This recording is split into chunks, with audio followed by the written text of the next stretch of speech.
Hoje é o dia em que vence o prazo e, pelo menos até o momento desta gravação, o cessar-fogo não parece muito promissor. Não, vocês não acessaram por engano uma cobertura anterior sobre o Irã. Enquanto todo o drama em torno do cessar-fogo nesse conflito específico continua, há outro prazo se aproximando, que também envolve os Estados Unidos e Israel. Gaza! O cessar-fogo, que pôs fim à guerra em outubro passado, enfrenta agora um teste crítico. A faixa tem 80% do território destruído e quase 2 milhões de pessoas ainda deslocadas. O que ocorrer agora pode decidir se Gaza será reconstruída ou dividida em duas. Como está a situação? Nas últimas 6 semanas, quase toda a atenção mundial, inclusive a nossa, esteve focada na guerra dos Estados Unidos e de Israel contra o Irã, que dominou tudo com razão. Mas 2026 não é o tipo de ano que traz só uma grande crise. Ah, não. Durante a guerra com o Irã, a situação em Gaza evoluiu dramaticamente. Em setembro passado, o governo Trump apresentou um plano de 20 pontos para encerrar o conflito. Israel e Hamas concordaram com a fase inicial do plano e o cessar-fogo entrou em vigor no início de outubro.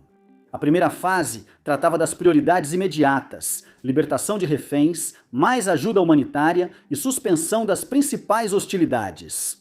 O Conselho de Segurança da ONU aprovou o acordo em novembro com a Resolução 2803 e até janeiro deste ano os últimos reféns foram devolvidos. A primeira fase terminou, ao menos no papel. Agora estamos na segunda, onde tudo complica. Essa etapa abrange os maiores desafios: desmilitarizar Hamas e outros grupos armados em Gaza, formar um governo de transição e reconstruir a região com custos acima de 70 bilhões de dólares. Se tudo isso parece extremamente ambicioso, considerando que envolve o Hamas entregar voluntariamente suas armas, bem, é porque existe uma verdadeira disputa sobre se o Hamas realmente concordou com isso. Agora, onde foi que eu já disse isso antes?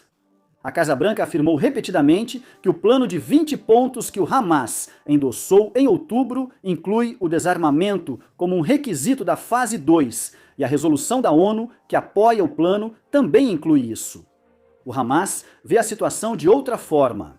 Líderes como Moussa Abu Mazouk afirmaram que o desarmamento, abre aspas, nunca sequer nos foi apresentado, fecha aspas, e que, apesar de aceitarem ceder o governo da faixa, jamais concordaram em entregar as armas. Culpam as variações por edições posteriores e responsabilizam Netanyahu. Se é verdade ou não parece depender de quem você pergunta. Mas isso nos traz ao presente, onde o prazo para a implementação da fase 2 vence amanhã, ou seja, sábado, 11 de abril. O órgão criado para supervisionar tudo, inclusive o desarmamento que o Hamas afirma não ter aceitado, é o Conselho da Paz, já citado aqui no War Fronts.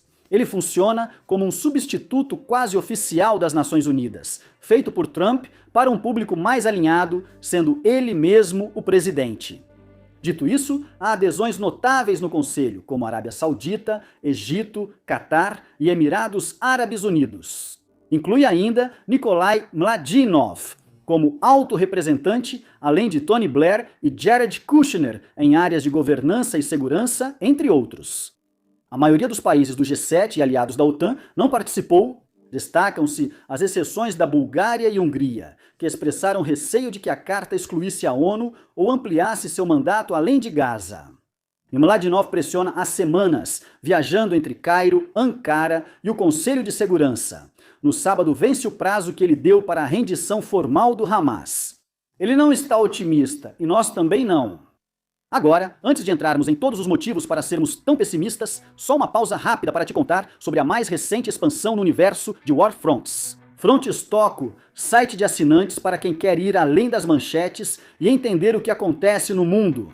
Para isso, toda semana publicamos 2 vídeos exclusivos e 2 artigos escritos por especialistas, mergulhando em conflitos que vão desde o atual, com o Irã, até a guerra na Ucrânia, a guerra civil no Sudão e, claro, o que está acontecendo em Gaza.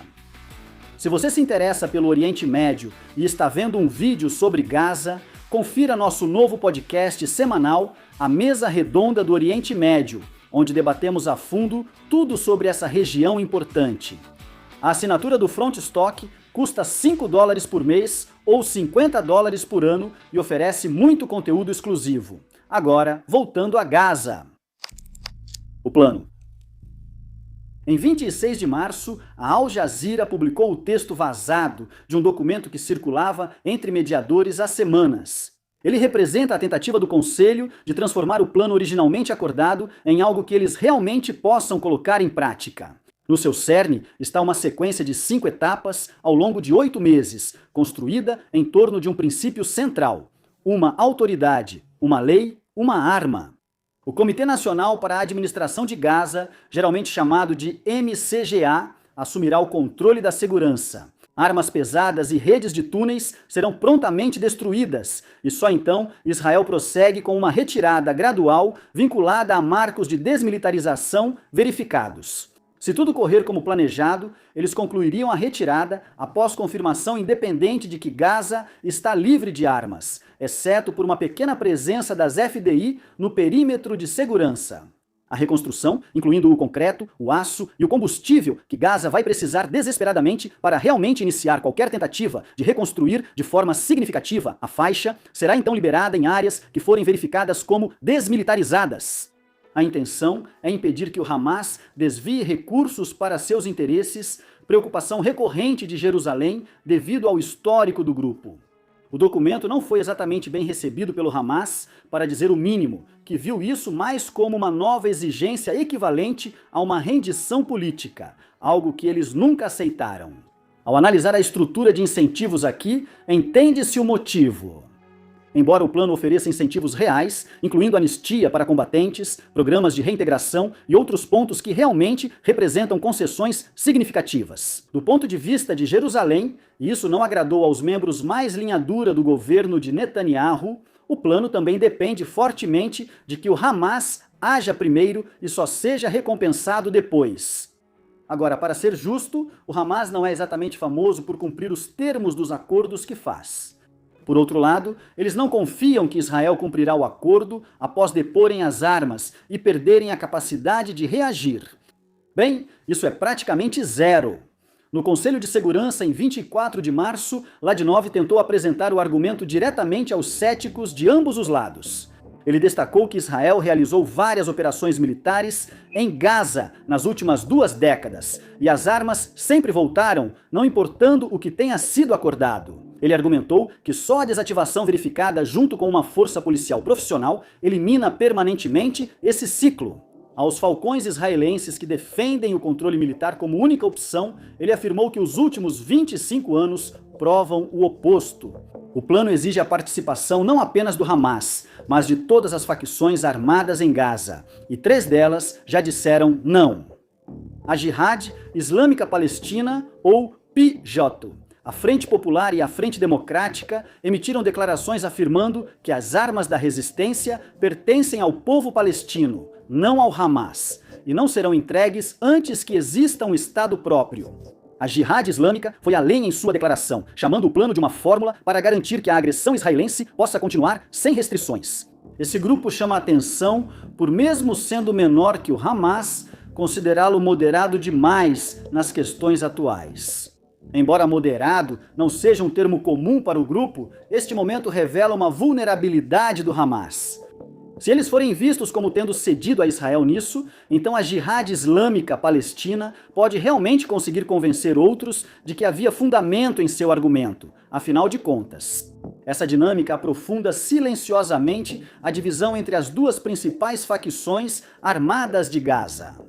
O Hamas busca ampliar conexões internacionais, aproximando-se da Turquia, que recebeu líderes do grupo este mês e defende a participação do braço político em um governo pós-guerra. Isso mostra o distanciamento do Hamas de Teherã. No mês passado, o grupo criticou o Irã por atacar vizinhos como Turquia e Catar, um momento marcante. O grupo segue leal a Teherã, recebendo cerca de $70 milhões anuais do Irã e treinamento da Guarda Revolucionária. Eles afirmaram que irão cooperar com o Comitê de Transição e acompanhar seu trabalho, mas a cooperação para por aí. Reforçando, o plano exige o desarmamento de todos os grupos em Gaza. Então, mesmo que toda a liderança do Hamas apareça amanhã dizendo algo como: "Quer saber? Tudo bem, façam do jeito que vocês quiserem. Ainda assim, não vai funcionar a menos que a Jihad Islâmica Palestina e outros façam o mesmo. Por isso, podemos ser um pouco cínicos quanto a isso funcionar. Na prática. Tudo isso até agora, os planos feitos entre diplomatas, as condições que precisam ser cumpridas para Gaza receber ajuda, esse tipo de coisa, parecem quase como se estivessem sendo escritos em um universo paralelo. Na prática, em Gaza, quase nada disso existe, e parte do que existe, na verdade, contradiz tudo isso. Vamos começar por quem está comandando, ou melhor, quem deveria estar comandando as coisas. O Comitê Nacional para a Administração de Gaza, composto por 15 tecnocratas palestinos que foram rigorosamente avaliados por Israel, foi formalmente lançado em 15 de janeiro e passou a se instalar no Cairo, a cerca de 360 quilômetros de distância. Isso se deve à situação de segurança na faixa de Gaza, que, como você deve imaginar, está longe de ser sólida. Um diplomata árabe não identificado afirmou que o comitê só entrará em Gaza quando estiver pronto para governar. Além disso, dificilmente receberiam boas-vindas do Hamas se chegassem à cidade de Gaza. Embora o Hamas tenha dito publicamente várias vezes que está pronto para transferir o governo, nos bastidores eles fizeram praticamente tudo o que podiam para garantir que essa transferência nunca aconteça de fato. O grupo promoveu campanhas de incitação contra Sami Nassman, indicado para a segurança interna, acusado pelo Hamas de colaboração, julgado e condenado à revelia e ameaçado de execução caso retorne.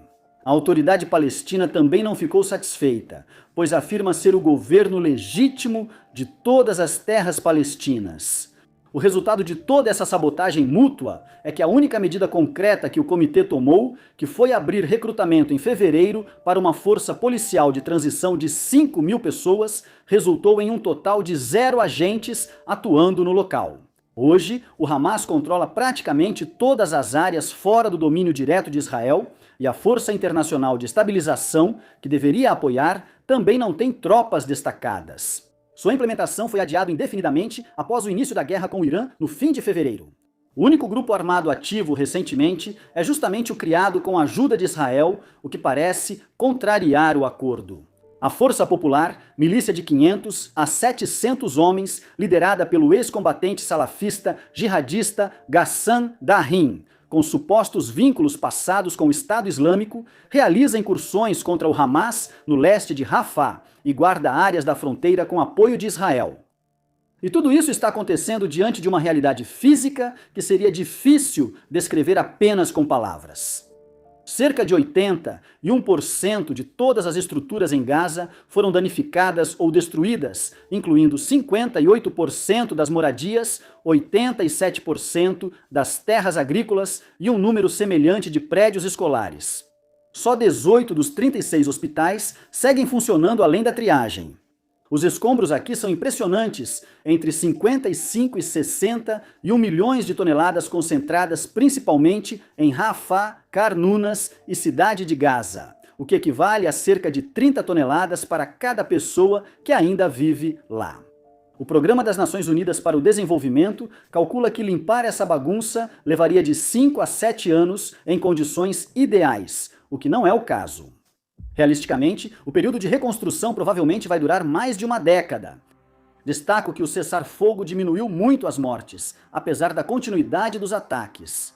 Cerca de 1.900.000 pessoas seguem deslocadas. Muitas já foram forçadas a se mudar 10 vezes ou mais, vivendo em tendas improvisadas e abrigos lotados e frágeis.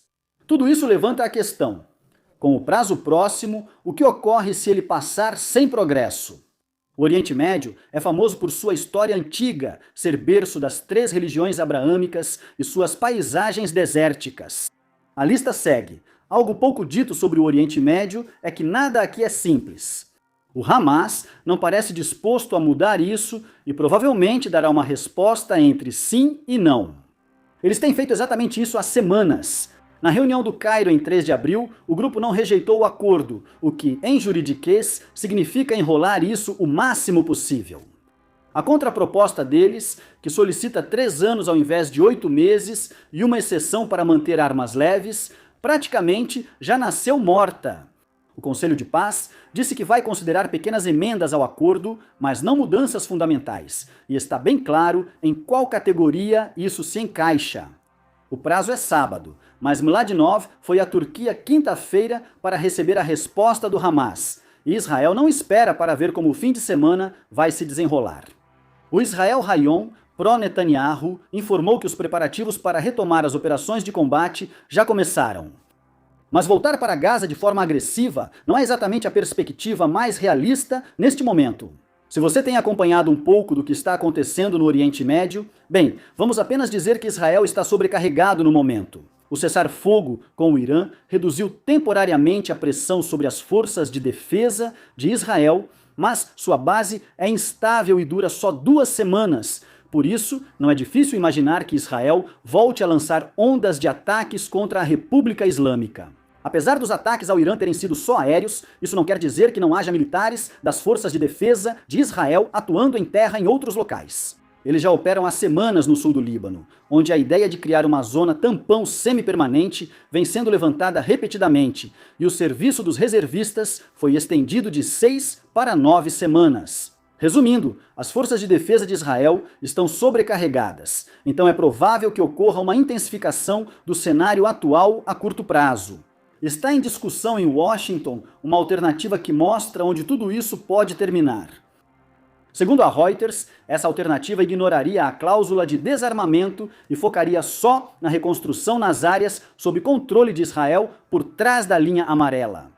Netanyahu afirmou publicamente que isso é inviável, mas é evidente que está sendo cogitado como plano B, o que resultaria no que Mladinov e outros na região alertam. 2 Gazas separadas uma da outra.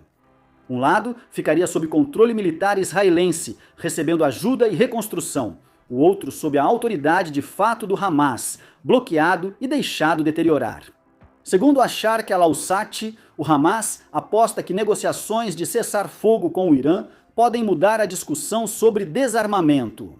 Teherã condiciona qualquer acordo a todas as frentes do eixo de resistência, permitindo que o Hamas se beneficie do Irã para sair da situação sem decidir sozinho. Eles podem ter razão, pois o Irã tem colocado todo o acordo de cessar-fogo em jogo, na exigência de que Israel pare de atacar o Líbano. Mas fontes do Hamas temem o oposto. Que uma vez que o Irã se acomode, Israel volte toda a sua atenção para Gaza, sem mais nada para distraí-lo, e a República Islâmica fique em uma posição muito mais fraca para responder de forma convencional do que estaria de outra maneira. Mladinov, que talvez tenha hoje o trabalho mais difícil do mundo, argumenta que é preciso agir diferente e que o ciclo de violência pode ser rompido se ambos os lados se comprometerem com o processo. Ele provavelmente está certo, mas também está negociando uma baita crise sob um prazo apertado, com 2 lados que são bastante conhecidos por sua teimosia nas negociações. Qualquer que seja a resposta do Hamas, as pessoas que vivem aqui e que serão as que sentirão as consequências não são as que vão poder decidir. Obrigado por assistir.